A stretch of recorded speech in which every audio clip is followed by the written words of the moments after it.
Okay, guys, Waking the Stable Part 2.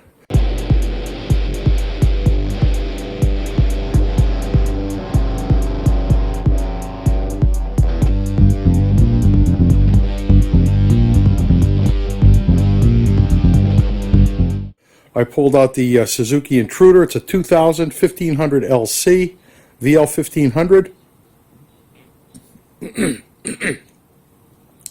I pulled it out yesterday and needed a new battery. I put that in. I checked the gas, and the gas tank was actually, you could see right down to, there's no rust, nothing. I got really lucky on that. And so I put in some, just put in some seafoam.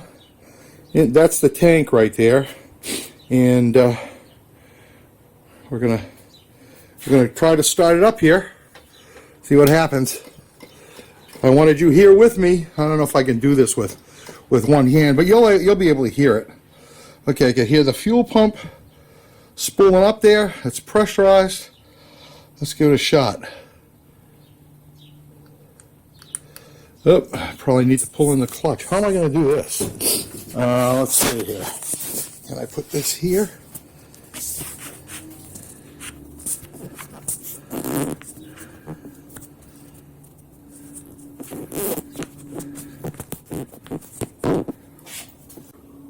I'll have to check that. It'll probably fall off when I start this anyway. Here we go.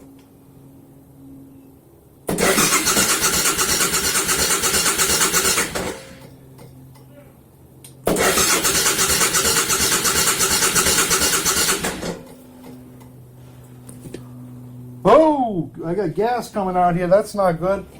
Shut that off. Got a little work to do.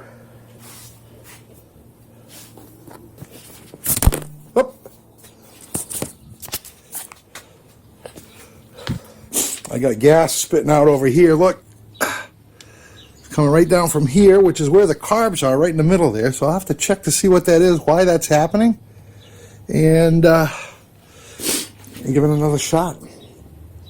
Can't have that.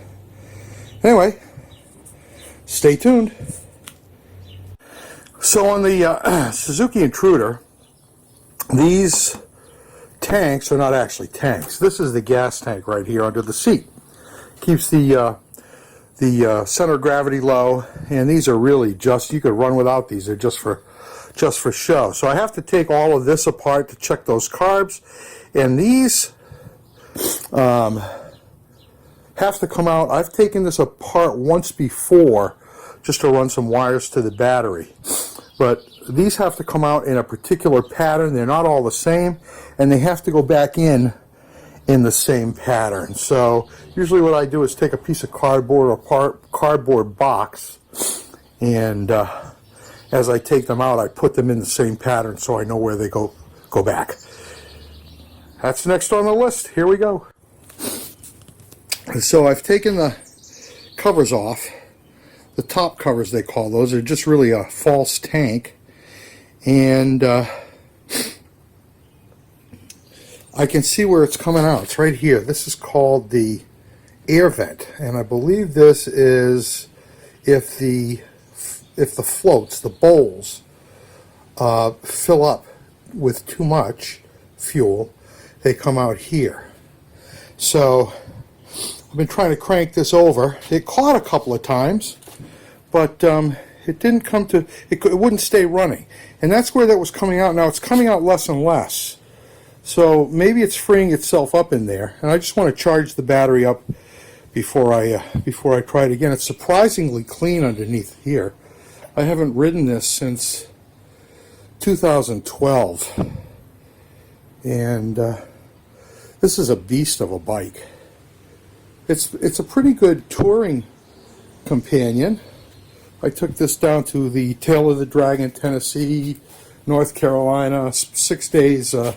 On the road, 2,600 miles, and it was when I could barely walk, and it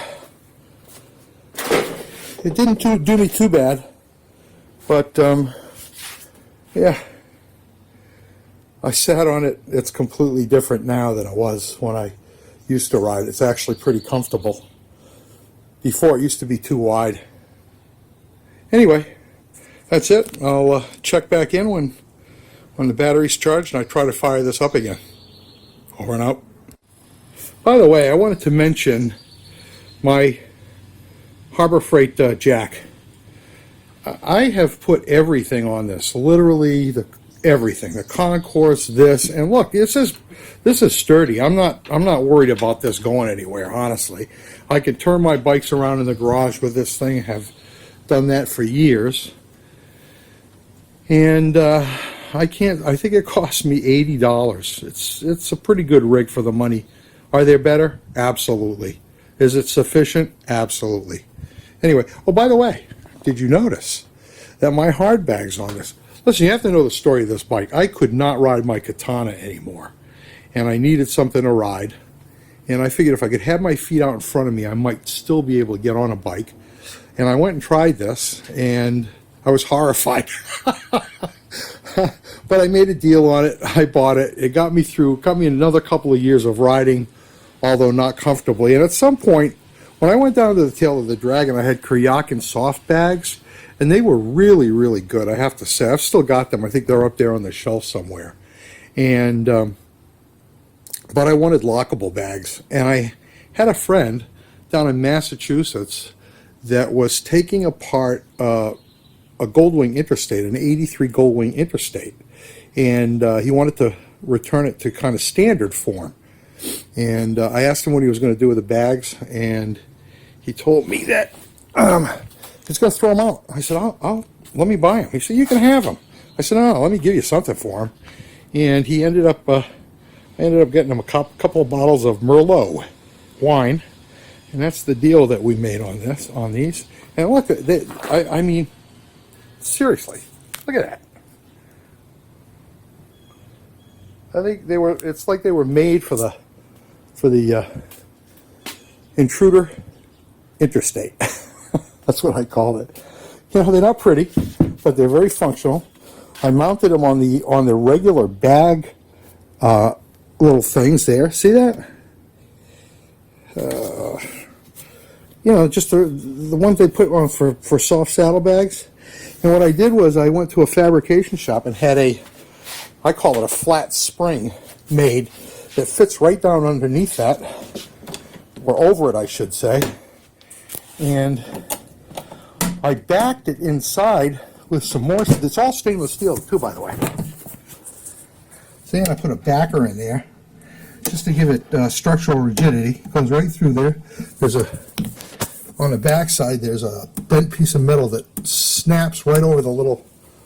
That was a pretty cool rig, and it looks fairly decent. And it gave me a way to put my stuff in it, although I think I put these bags on actually after I stopped riding with the hopes of riding. But anyway, that's it for right now. Over and out. So this is where we are, guys. This is I call it the driver's side of the motorcycle. And this thing, when I go to start it, sometimes it'll kick over and catch and run, but what happens is when it stalls and I go to start it again, the engine won't get over the cam. And it's almost like it has a dead battery, but it's got a brand new battery, and I just charged it up, so it's not that. Now these bikes did have kind of an idiosyncrasy. They have a decompression valve for when you start the bike. It takes a little bit of the compression off the exhaust valve, and it's got a front and back, but it's usually the back one that's out of adjustment. And if you can see right here, I don't know if you can see that. This here. See this? That shouldn't have that much slack in it. And where is this? This is...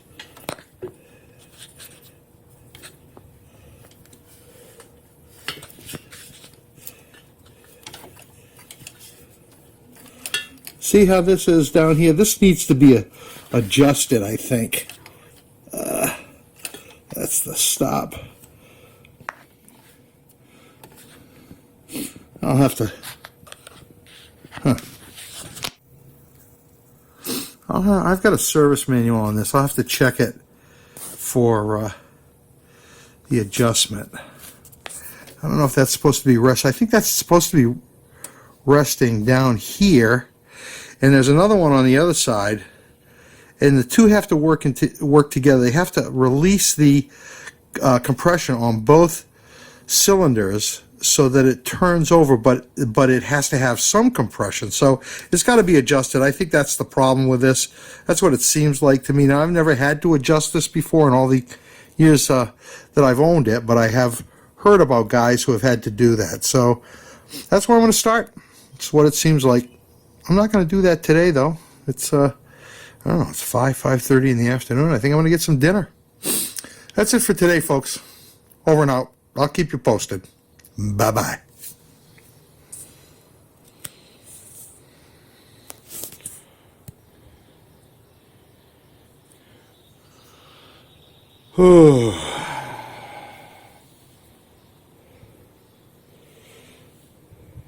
I have a love-hate relationship with wrenching on bikes. How about you?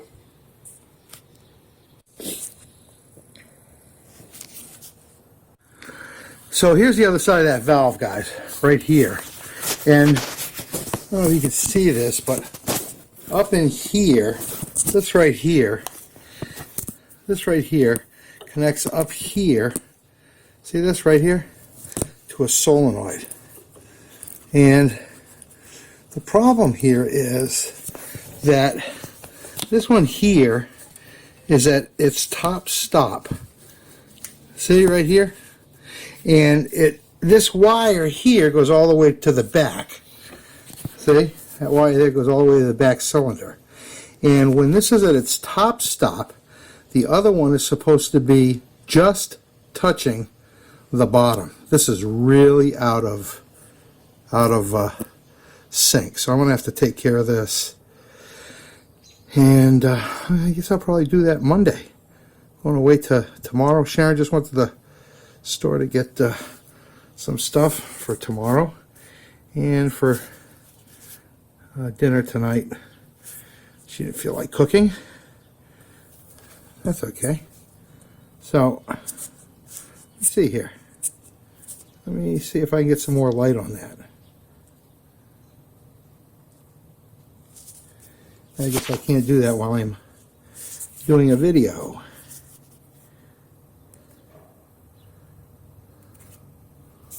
Anyway, that's pretty much, shouldn't take long, and I should know right away if I've got it, if I've done it right. Right now I'm going to wash up for dinner, close up the garage, and relax. My back hurts. So that's it for today, folks. Over and out.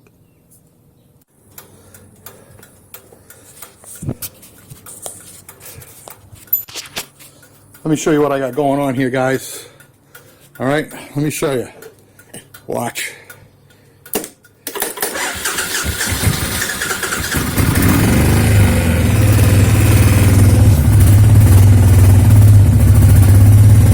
It'll idle down, but it runs rough.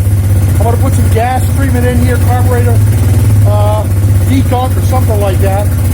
And I think this is going to run this week. I mean, on the road. It's taking gas now. I'm still getting that, but it's a lot less than it was.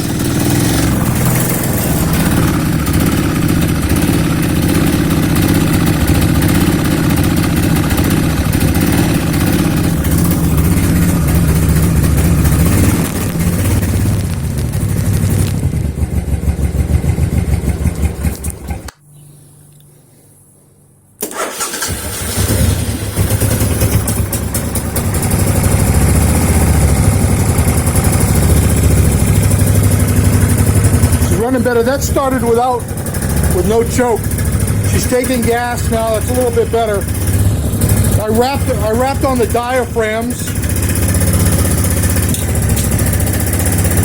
I'm hoping this is going to work itself out with some gunk, because it's taking gas pretty well, and I don't have the best of gas in there right now.